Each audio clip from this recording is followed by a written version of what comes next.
ঘন ঘন পেচ্ছাপের জ্বালা কোনো ওষুধের দ্বারা সারছে না। কি সমাধান জানতে বাকি ভিডিওটা দেখুন। আমি ডক্টর কৌশিক রায়চৌধুরী। দীর্ঘ ৩৭ বছরে ইউরোগাইনি প্র্যাকটিসের মাধ্যমে প্রায় ২৫,০০০ রোগীর পরিষেবা দিয়েছি এবং তারা সবাই ভালো আছেন। আজকে একটা ঘটনার মাধ্যমে ভিডিওর বক্তব্য শুরু করছি। দীর্ঘদিন আগে উড়িষ্যা থেকে এক ভদ্রমহিলা এলেন আমার কাছে কলকাতার বাড়িতে, সঙ্গে তার স্বামী এবং তার শাশুড়ি। তাদের যে বক্তব্য ছিল হুবহু বলে যাচ্ছি। ভদ্রমহিলা ৩টি বাচ্চা হয়েছে ঘরে, তারপর থেকে উনি পেচ্ছাপ ধরে রাখতে পারেন না, ঘন ঘন পেচ্ছাপ হয়, জ্বালা করে, প্রচুর ডাক্তার দেখিয়েছেন, কোনো সমাধান হয়নি। এমন অবস্থা তিনি পুজো করতে বসেও পেচ্ছাপ করে ফেলছেন, রান্না করতে বসে পেচ্ছাপ করে ফেলছেন, এবং যেটা খুব লজ্জার সঙ্গে উনি জানালেন যে সহবাসের সময় উনি পেচ্ছাপ করে ফেলেন, যাতে স্বামী অত্যন্ত অসন্তুষ্ট। শাশুড়ি এই বিষয়ে তাকে প্রতিদিন কথা শোনান এবং তিনি চোখের জল ফেলেন। এমন অবস্থা হয়েছিল যে তাকে বাপের বাড়ি পাঠিয়ে দেওয়া হয়েছিল। শেষে বাপের বাড়ির লোকেরা অনেক বুঝিয়ে সুঝিয়ে চিকিৎসার জন্য কোনো একটা সূত্র খবর পেয়ে আমার কাছে নিয়ে এসেছিল।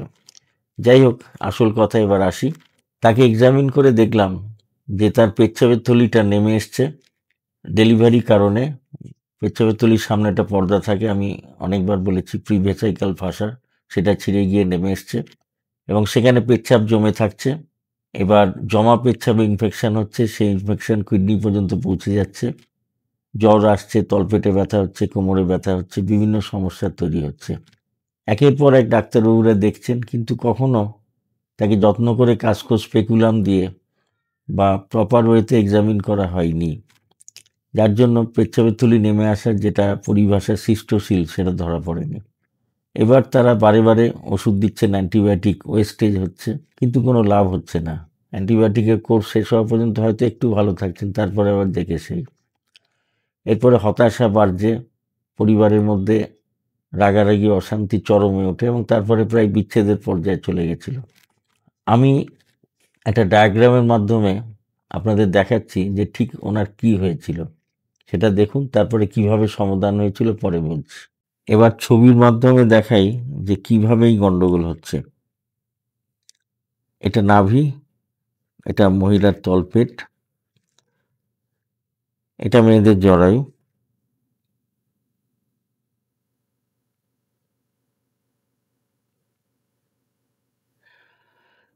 এখানে পেচ্ছাপের থলি, সামনে একটা পর্দা থাকে, এটা ইউরেটার, এখান দিয়ে পেচ্ছাপ আসে, এটা কিডনি ডান দিক, এটা বাদিক, এটা বাদিকের ইউরেটার। ঘটনা হচ্ছে, মনে করুন এখানে একটা বাচ্চার ডেলিভারি হলো এখান দিয়ে, তারপরেই কিন্তু পেচ্ছাপের থলির সামনে পর্দা ছিঁড়ে গেল, ছিঁড়ে গিয়ে পেচ্ছাপের থলিটা নেমে গেল এবং এখানে সবসময় পেচ্ছাপ জমতে লাগলো। পেচ্ছাপ কিডনিতে তৈরি হয়, এখান দিয়ে আসে, নালি দিয়ে এসে এখান দিয়ে পড়ে বা এখান দিয়ে বেরিয়ে যায়। যখনই এখানে এক্সেস জমতে লাগলো, তখন পেচ্ছাপ কিডনিতে ফিরে যেতে শুরু করলো এবং এখানে ইনফেকশন শুরু হয়ে গেল, তলপেটে ব্যথা, কোমরে ব্যথা, জ্বালা, এবং জরায়ুটা অ্যাজ এ হোল উল্টে গিয়ে সেই শিরদাঁড়ের উপরে আঘাত করতে লাগলো, যার জন্য কোমরে ব্যথা প্লাস নার্ভের উপরে আঘাত করছে, পেলভিক নার্ভ, যার জন্য পায়ের দিকে রেডিয়েটিং পেন হচ্ছে। আচ্ছা, এবার যে সমস্যাটা নিয়ে আলোচনা করছিলাম সেটাই ফিরে আসে। পেচ্ছাপ এখানে জমে থাকে, ক্লিয়ার হয় না, বারে বারে পেচ্ছাপ পায়, একটু করে এলে মনে আবার কতটা জমে গেছে, আবার যাওয়া হলো, এবং জমা পেচ্ছাপে ইনফেকশন হয় বলেছি, যার জন্য তলপেটে ব্যথা, কোমরে ব্যথা, জ্বালা ইত্যাদি। এবার ঘন ঘন পেচ্ছাপ তো কত রকম হতে পারে, আমি বললাম যে সে দাঁড়িয়ে দাঁড়িয়ে পেচ্ছাপ করে ফেলছে, পুজো করার সময় পেচ্ছাপ করে ফেলছে, রান্না করতে বসে পেচ্ছাপ, এবং সবচেয়ে লজ্জার বিষয় যেটা একটু আগে বলেছি, সহবাসের সময় সে পেচ্ছাপ করে ফেলছে। এবার এই ঘটনার জন্য যে চিকিৎসার প্রয়োজন সেটা সম্পর্কে একটু বলি। এখানে মেডিসিনের কোনো রোল নেই, কারণ এই জমা পেচ্ছাপ কোনো মেডিসিনই পরিষ্কার করতে পারে না। এখানে ইনফেকশন সাময়িকভাবে ক্লিয়ার করতে পারে, কিন্তু দেখা গেছে যে এই যে ঝুলে যাওয়ার জিনিস যাকে সিস্টোসিল বলে, সেটা কোনো ওষুধ আবিষ্কার হয়নি যেটাকে তুলে সেট করে দিতে পারে। একমাত্র সার্জিক্যাল প্রসিডিওরে এটা সেট করা যায়, যাকে বলে পেলভিক ফ্লোর রিপেয়ার, এবং অপারেশনটার নাম হচ্ছে অ্যান্টিরিয়ার কল্পোগ্রাফি। তা আমি এই পেশেন্ট আসার পরে তাদের ঘটনা শুনে খুব খারাপ লাগলো। আমি ওদের অ্যাডমিশনের জন্য বললাম, ওনারা আমার কথায় বিশ্বাস করে নার্সিংহোমে পেশেন্টকে অ্যাডমিট করলেন। আমি ভ্যাজাইনার মধ্যে দিয়ে অ্যান্টিরিয়ার কল্পোপেনিগ্রাফি করে সিস্টোসিলকে রিপেয়ার করে দিলাম, এবং পেচ্ছাপের সমস্যা চিরতরে সেরে গেল, কারণ পেচ্ছাপ জমাটাই বন্ধ হয়ে গেল, আর মেডিসিনের প্রয়োজনও হলো না। এরপরে ঘন ঘন পেচ্ছাপ ধীরে ধীরে সম্পূর্ণ সেরে গেল, এবং সহবাসের ঝামেলাও মিটে গেল। এবং পরবর্তীকালে যেটা আমার সবচেয়ে ভালো লেগেছিল, সংসারে শান্তি ফিরে এসেছিল। স্বামী স্ত্রী শাশুড়ি সবাই বুঝেছিল যে কেন কষ্ট হচ্ছিল, আর কেউ কাউকে দোষারোপ করেনি। অনেকদিন কোনো খবর ছিল না, রিসেন্টলি খবর পেয়েছি তারা শান্তিতে আছে এবং তাদের একটি সন্তানও হয়েছে। এখন এই সমস্যা ঘরে ঘরে, কখনো জানা যায় কখনো জানা যায় না, কখনো পেশেন্ট বলে, কখনো ডাক্তারবাবুরা ঠিকমতো যদি দেখেন ধরতে পারবেন, কখনো ধরতে পারেন না, কারণ ঠিকমতো হয়তো সবসময় দেখা হয় না। এবার কিছু অপ্রিয় কথা বলি। এই যে সমস্যা যার কথা এতক্ষণ বলা হলো, এই সমস্যার সমাধান 100% সম্ভব, কিন্তু কিছু ভুলের জন্য, কিছু চিকিৎসকের কিছু ভুলের জন্য হয়তো এর সমাধান হয় না।